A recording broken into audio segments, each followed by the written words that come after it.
بني إسرائيل في الكتاب لتفسدن في الأرض مرتين ولتعلن علوا كبيرا وإذا جاء وعد أولاهما بأسنا عليكم عبادا لنا أولي بأس شديد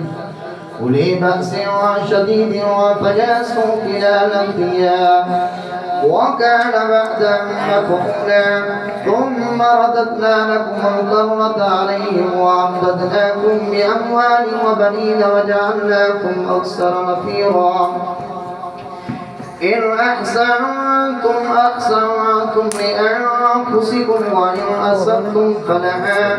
وإذا جاء بعد الآخرة ليسوءوا وجوهكم وليدخلوا المسجد كما دخلوه أول مرة وليتبعوا ما علوا تتبيرا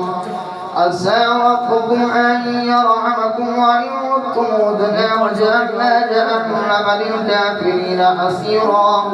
إن هذا القرآن يهدي للتي هي أقوم ويبشر المؤمنين الذين يعملون الصالحات أن لهم أجرا كبيرا وأما الذين لا يؤمنون بالآخرة أعتدنا لهم عذابا أليما ويدعو الإنسان بالشر دعاءه بالخير وكان الإنسان عجولا